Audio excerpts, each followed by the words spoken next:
Samuel Kalika. I'm director and founder of Critical Concrete. So what Critical Concrete does is research and education in sustainable and social architecture with direct social impact. And Critical Concrete started as a project space first, but then when coming here, I realized how dire was the housing conditions of many people here in Portugal. And so somehow we refocused into a more direct action project where you design a way to have money that comes from somewhere and kind of spend it in a smart way that is interesting for the people that pay and also and has a positive social impact, so refurbishing houses for poor people basically. I think like when it started, I had a rough idea of what I wanted to do, and it was very much in tune with how I wanted to live my life. So I get bored super easily, and I don't like necessarily to deepen personally like so much into things. I go, that's funny, that's interesting, I do a little bit, and then I get bored and move to something else. That's like very much my personality. So knowing this, I needed to develop a project that would be super polyformous to be happy with it, no? So I would not get bored. If I would do something, let's say, about, I don't know, like carpentry shop, it would be like, I would have a lot of fun with it for 2 years and then I would get super bored. So I needed something that would have a balance of project development and getting my hands dirty, learning a lot. Like the values are pretty obvious, no? It's like being it's kind of leave the space better than you found it. You know, it's like we are born here, we find a place that our parents and generations have done before, and we see how it can be improved in a way, no? To put it mildly. And so that's like the basic set of value, no? So, and then it translates into being working with sustainability and with social justice.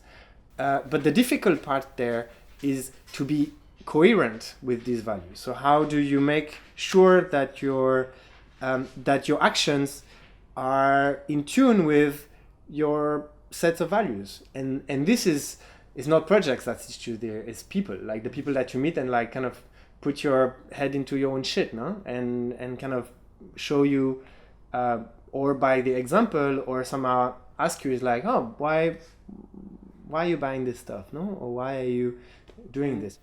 And so the project was, the key concept of the project was that following these sets of values that I described earlier, I could play with it in a way that it would be polyformous and entertaining for the rest of my life, in a way.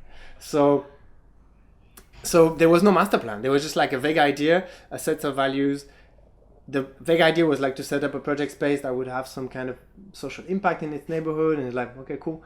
But then, it really it develops a lot with the people coming in and the necessity, like economical necessity for sure, like this fundamental, and then how you still follow your sets of values. Yeah, I mean, we did not do Airbnb at the end, no? It's like I'm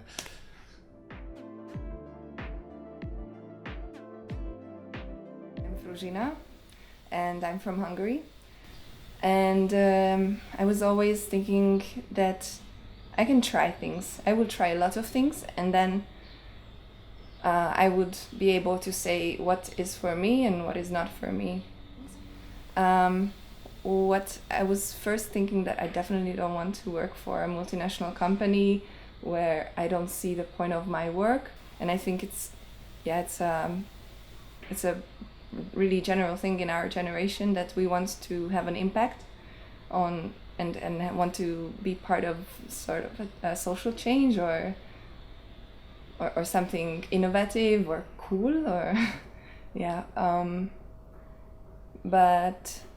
and I don't think that you are able to do it in a company where you're just producing bullshit products or like Coca-Cola or clothes. Hello, my name is Ginni, Ginevra or Ginni. I'm from Italy. I graduated in urban planning. I think it's difficult to find this good environment that where work like that it's around you while working. I always hear people that are not so satisfied of the people that are working with.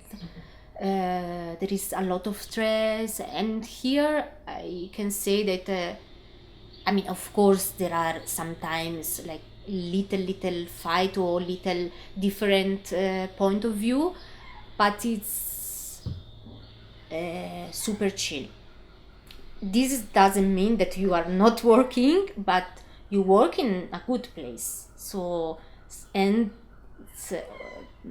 this make your work easier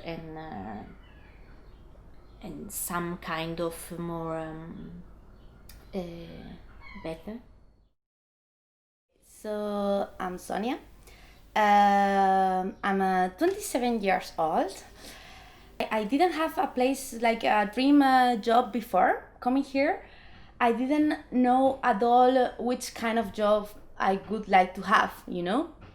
I've been thinking about this lately because I think I've been delaying finishing my master degree because I didn't want to be looking for a job because I didn't want any kind of job that there are outside. It was I don't want to work in an architecture studio, doing maps and plans and whatever. But when I found critical concrete, I found a way to do things that I didn't know that it was possible. So I think the kind of job I want to have is this kind of job.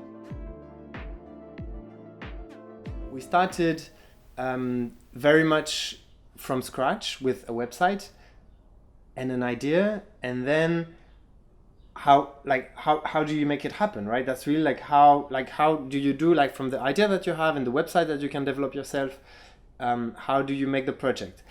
And for this, we are super lucky in Europe to have a lot of very easy access to subsidized labor in a way, through internships, Erasmus for Young Entrepreneur, European Voluntary Service, Hola Kahwa.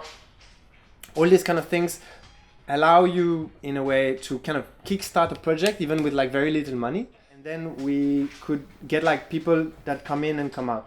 And we learned through the process, I learned a lot through the process because at the beginning I was, I think, more vertical in the way of leading the project, because maybe it was needed at that time also, because we were all very young and there was just I had a little bit more expertise in how to develop a project. But then with the time I learned that it's more efficient and more rich to rather have a horizontal way of deciding and discussing. So I think we're always kind of trying to navigate this because we work with a lot of young, non-expert people in any field almost. And so there is a kind of a ping pong between the kind of verticality of, okay, there's someone that knows, and then horizontality of sharing how do we solve this question as a group. And it comes from the frustration of not being able to solve the question yourself, but the good way to solve this is really asking the question to others because they might know. So it's kind of, you ask a very simple question that has a very complex answer. And it's really this kind of social engineering of making sure that everyone has a space to express themselves and that everyone can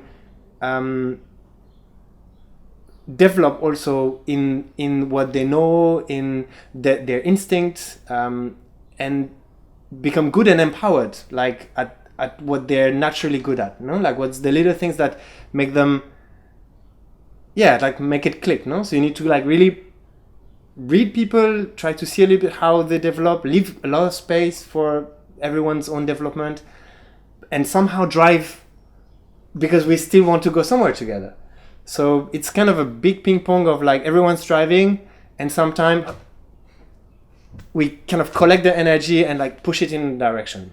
So it's very, it's like the pizza dough, huh? It's very elastic. I think there's a really strong principle base that is like, no, the work and the organization is based on strong organizational principles. First of all, that we're not working and not thinking in hierarchy, let's say. And before, I had my doubts on how this would look like, on how can you avoid chaos in this kind of situation. But here I feel like it's working. You need strong people, like strong personalities for sure, but it doesn't mean that they are oppressing other people and creating like their own egoistic blah blah blah. So I was volunteering in a scout association before, and it's kind of the same concept goal, like working all together for a better world. And it was not the same, you know, like even if we were volunteering and we were like trying to do our best, we had a lot of egos fight, like every time people wanting like to be right. And I think this is something that happens super like frequently, like in every kind of ambient. And I think fortunately, like we don't have that. We don't want to be right because we want to be right. We want to be right because we want the things to be right. Since I'm here 1 year ago, I think this organization is trying to be the more horizontal possible. That it's quite hard because we are always people coming and leaving. So it's hard to have an horizontality, a completely horizontal organization. But we try to make decisions all together with a consensus. So we are trying to do this in the reality because Samuel has been here practically alone since 5 years ago. Ginni and me, we are like the first people staying more than 1 year and a half. So like with a long shot projection. So yes, we try to be horizontal. We try like to have on mind everybody's opinion. And that's wonderful, I think. It's amazing. But sometimes you need people that can like be more strong and take not the last decision, but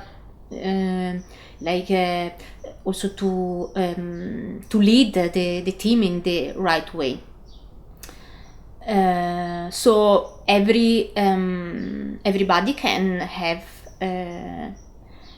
their opinion, their ideas, and you share with all the team, and then Samuel Kalika make the decision, and everybody supported the decision. In an ideal world, my role is just to moderate. So, and sometimes it works really well, sometimes a little bit less. But I think my role is to ask the question if we miss something, like why, or sometimes it's just like a little injection of what about that, no? Or to do sometime like social moderation, no? When if there is a group, because as there is collective intelligence, there is also like collective stupidity, and it can go socially into very bad directions. You can have moments where like a group just goes wrong, and then you need to like somehow stop and identify what's happening, who is the leader of the pack, and how to break this dynamic to give a voice to the one that don't use it anymore, to moderate. I think it's ideally my role is this. It's just moderation.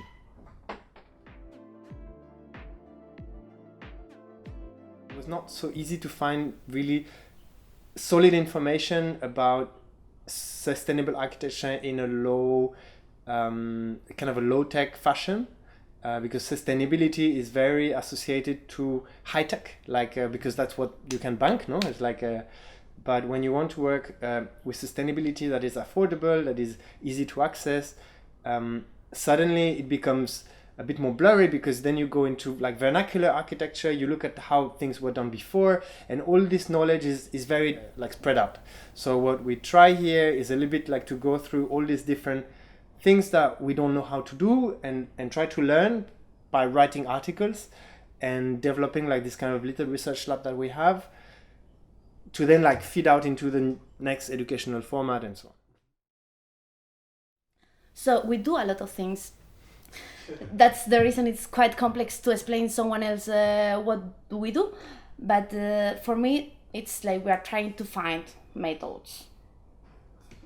There is kind of like problems, and we are trying to solve these kind of projects with kind of a specific approach, this ecological, environmentally friendly approach. It's actually good that we are into a lot of things. Maybe in a week you can work on the roof with tools and work in the office on your laptop at the same time. So this change is really refreshing, I can say. So to put your own ideas, to be proactive, it's sort of an expectation here. Not like putting pressure on people, not in this way, but there is a place, or there you have to put your ideas, because that's how we work. No, like you can get comfortable in listening to other people and following the task, and just really following tasks and forgetting about your own ideas or own thoughts. But here you're actually expected to think, to reflect, not just on your own work, but on the whole group work, on what we do. And you really see the change, I think, after a few months, that your brain starts to think differently, and you're constantly reflecting and thinking about how to do things and how it should be, and la la la. And it's really nice. One thing that I found really important when you have a lot of kind of temporary young worker is how do you engineer the transfer knowledge. So for the transfer knowledge to pass, you need to really empower people through their process of being able to transfer what they learn, which is really good learning also, because when you say what you learned, you're relearning, like you're really like integrating your learnings. So this is like a key question of how to build like this kind of a giant family that we built. It's a kind of a training to be here for young people, because we're all young people here, and most of us have the first real life work experience here, but it's not like a bullshit internship that you do at a multinational company. And you're I don't know what you would do there. You cook coffee or make coffee for your bosses, but here you do work from day one, and you're treated as a full team member and not like a intern, in a pejorative term. Yeah.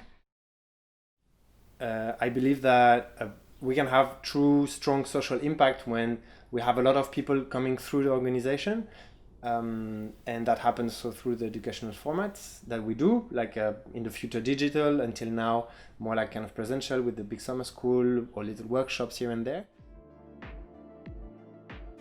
The question is, why do you want to wake up every day in your life and do something?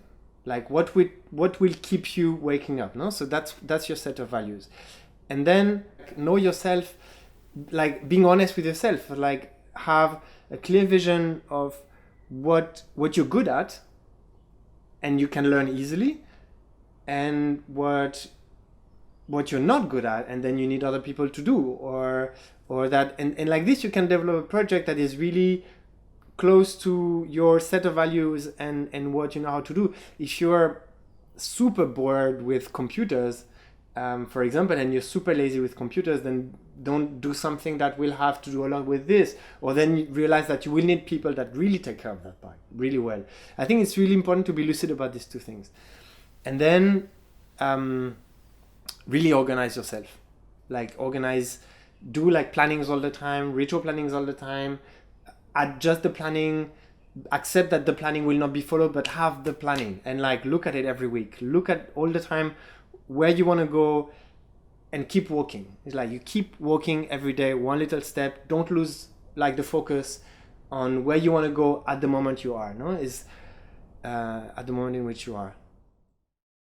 There is like, I think when you start a project, you are necessarily too optimistic, and it's good to be, because else you would not do anything. But on the other hand, it's good, like, I think it's good to have high expectation, and at the same time, deep inside yourself, know that it will take time. No, so you start like very young with like a lot of power, a lot of energy, and high expectation, and then you see, okay, like reality.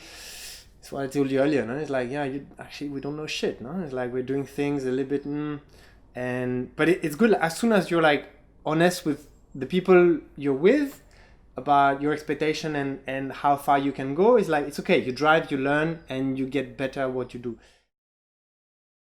Failure is part of the growing process. We all need to accept that we fail, and we're an animal that fails naturally, and build up from there. And that's how you learn. That's how you learn a language. That's how you learn any kind of language, like call it building, call it mathematics, call it designing, whatever, call it social engineering. You fail, you learn from there. So we should not be too hard on ourselves when we start a project. Be determined, but accept the failure and grow from there. I was completely lost before coming here because I didn't want a normal job. I didn't want the 8 hours per day job in front of a computer or whatever. So coming here for me changed like the way I see my future. Like I don't see this possibility anymore. Now I know that there are more things. Now I know that I can do other things, like more interesting, more, I don't know, like that feel me, no, like full me, feel me, full. So yes, I think that's the major change that Critical Concrete did in my future, in my life. That now I know I found a way to do that. This is the way that I want to do. This is the way I want to improve the world. I want to change it, and now I know how. So. That here everybody is kind of working for the same goal. We're all coming from different backgrounds,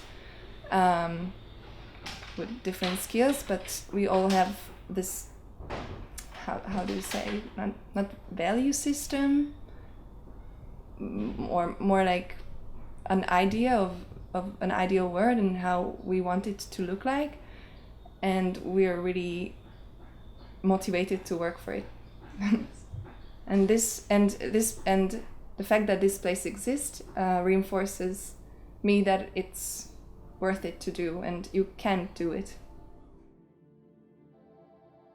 Yeah, and there's really one thing that I owed to my father, and it's like he told me repeatedly, and I learned it like really late, but he told me repeatedly that if you work constantly, you will get good results. And it's not about like how smart you are, or what are your initial abilities.